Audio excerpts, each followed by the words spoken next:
रश्मि जी दिल्ली से। हाँ। राधे राधे महाराज जी।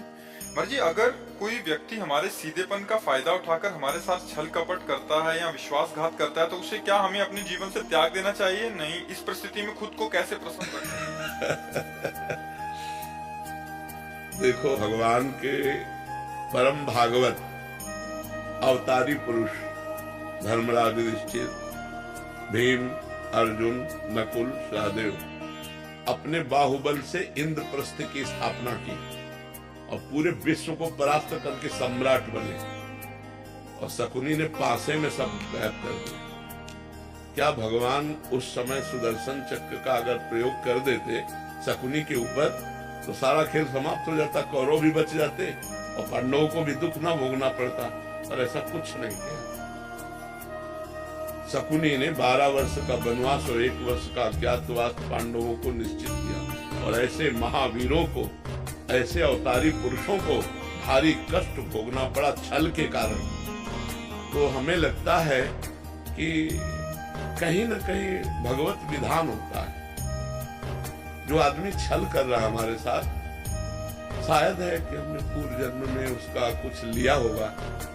आज हमें लग रहा है कि वो छल विधान से हमारा ले रहा है, पूर्व जन्म में हमने कोई छल किया होगा, उसी का उत्तर मिल रहा है। मुझे ऐसा मान करके शांत, अगर त्यागने की जरूरत है तो त्याग दीजिए, नहीं कुछ ऐसे संबंध जहाँ त्याग भी नहीं सकते। भले अपना घर का कोई सदस्य, अपने परिवार का अपना प्रिय सदस्य है, कैसे त्यागूंगी? अपना पुत्र है, अपना पति है, अपना मित्र है, अपना, तो सहन करना चाहिए। मतलब दूसरा उपाय नहीं है, एकमात्र सहन करना उपाय है। कबीरा खुद को ठगाइए, दूसरों को न ठगे। अगर हमको कोई ठग रहा है, वो देख रहा है, छोड़ दो उसको, जाओ जाओ। जब वो मालिक हमारी तरफ देखेगा तो निहाल कर देगा, जब उसकी तरफ देखेगा तो बेहाल कर देगा। दुखिया को न सताइए, दुखिया देगा रोए, और जब दुखिया के मुखिया सुने तब तेरी गति का होए। ऊपर से लेकर के ये आज तक इतिहास साक्षी है। ये छल, ये कपट, ये व्यवस्था पहले से चली आ रही है, बड़े बड़ों के साथ। वही तो कह रहा हूं, धर्मराज है भाई। हम लोग तो धर्म से चलेंगे, वो तो धर्मराज है। और छल से मारा कि 12 वर्ष का वनवास, 1 वर्ष का अज्ञातवास। ऐसे महापुरुषों को भी चाहते तो 1 मिनट में शकुनी को निपटा सकते थे भीम। 1 मिनट में केवल गला पकड़ के दबा दे तो जान से मर जाता। लेकिन सबकी जड़ शकुनी था, और उसका कहीं बाल बांका भी नहीं किया, और बहुत कष्ट भोगा, बहुत कष्ट भोगा इन महापुरुषों ने। मंथरा ने तो कैकेयी के कान भरे। कैकेयी जी ने हठ ठान लिया, सुबह होने वाला था राज्याभिषेक और शाम के हो गया वनवास। तो भाई देखो, हम लोग तो उनके अंश हैं, वो तो स्वयं परमात्मा है, बड़े बड़े महापुरुष हैं। कुछ बातें ऐसी होती जो केवल सहनी पड़ती। कोशिश करो, अगर राजकीय कार्रवाई से तुम बच सकता है तो बच सकता है, नहीं तो शांत सह जाओ, वो देगा, मालिक कहीं से दे देगा। वो बहुत विधान करने वाला है। लड़ाई, हमें तो लगता है लड़ाई झगड़ा छल कपट इसमें सब ठीक नहीं है। शांति से सह जाए तो अच्छा है। देखो कितना सहने की कोशिश की पांडवों ने।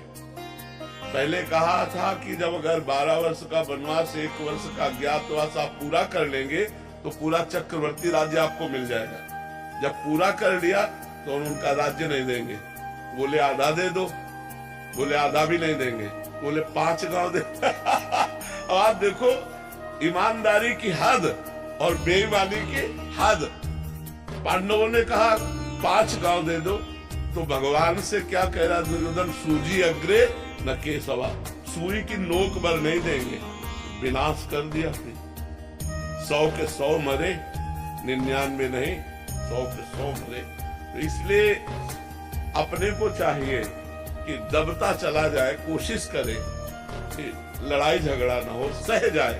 और जब ऊपर जो बैठा हुआ सबके देख रहा है, वो जब देख लेगा ना, और वो जब न्याय करेगा तो विध्वंस हो जाएगा सामने वाला। इसलिए हम तो यही सिखाएंगे कि झगड़ा न करो, हम यही सिखाएंगे कि हिंसा न करो, शांत भाव से सह जाओ। अगर कहीं ऐसा लगता है तो राजकीय विभाग का सहयोग ले लो, लेकिन लड़ाई झगड़ा न करो। बहुत शांति थोड़ा जीवन है। आजकल लोग जरा जरा सी बात में हिंसा कर देते हैं, ये नहीं जानते कितना कीमती मनुष्य शरीर, और इसको हम नष्ट कर देंगे और हमें कितना बड़ा अपराध लगेगा। ये सबसे बड़ी भगवान की सृष्टि में ये मनुष्य योनि है, सबसे बड़ी योनि है और बड़ी महिमाशाली है।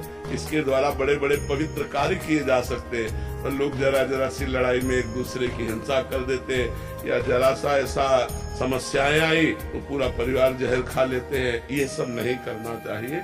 सहना सीखो, नाम जप करो और भगवान के आश्रित रहो। किसी तरह संसार से हम मुक्त हो जाए। नहीं, बहुत कठिन, बार बार जन्म, बार बार मरण कहाँ तक भोगेंगे यार, कितना भोगेंगे, कितना कष्ट है संसार में। इसलिए नाम जप करो।